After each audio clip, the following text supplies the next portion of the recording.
खरं तर गेल्या 25 वर्षामध्ये या सुभाष रोडची जे दैनंदिन व्यवस्था आहे दुर्लक्ष चालू आहे. इथे खड्डे पडलेले आहेत आणि वारंवार जनतेच्या मागणीनुसार आम्ही वारंवार अधिकाऱ्यांना पत्रव्यवहार करून त्यांना सांगत आलो की बाबा हे खड्डे वगैरे व्यवस्थित पावसाच्या आधी करा म्हणून, परंतु त्यांनी दुर्लक्ष केलं. आज आम्हाला ही वाईट जर परिस्थिती आली असेल ते खड्डे करण्याची, तर आज आम्हाला फारच वाईट वाटते या बाबतीमध्ये. त्यामुळे आम्ही इथे वृक्षारोपणचा कार्यक्रम या सुभाष रोड इथे करत आहोत.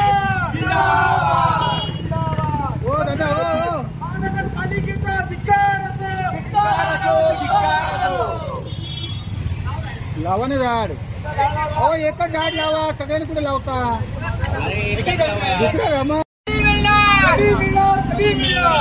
एडीएमसी प्रशासन हाय हाय, एडीएमसी प्रशासन हाय हाय हाय हाय हाय. या झाडाला मागणी करतो क्रमांक 50 गरिबाचा वाडा या ठिकाणी एकच मागणी करतो प्रशासनाकडे आणि आमच्या संपूर्ण पक्षाच्या वतीने आमचे जिल्हाध्यक्ष दीपेश म्हात्रे असतील, शहर प्रमुख तेलगोटे साहेब यांच्या वतीने की या सुभाष रोडची अवस्था एकदम दयनीय आहे. गेले 25 ते 30 वर्ष आम्ही याचा फॉलोअप घेतोय, पण कोणी याचा दुरुस्ती करायला तयार नाही. फक्त गणपती आले की टेम्पररी एक डांबरीकरण करतात आणि सोडून देतात. तर प्रशासनाला विनंती आहे की सामान्य डोंबिवली करायला काय पाहिजे, चांगले रस्ते पाहिजे, स्वच्छ पाणी पाहिजे आणि वाहतूक कोंडीतून मुक्तता पाहिजे.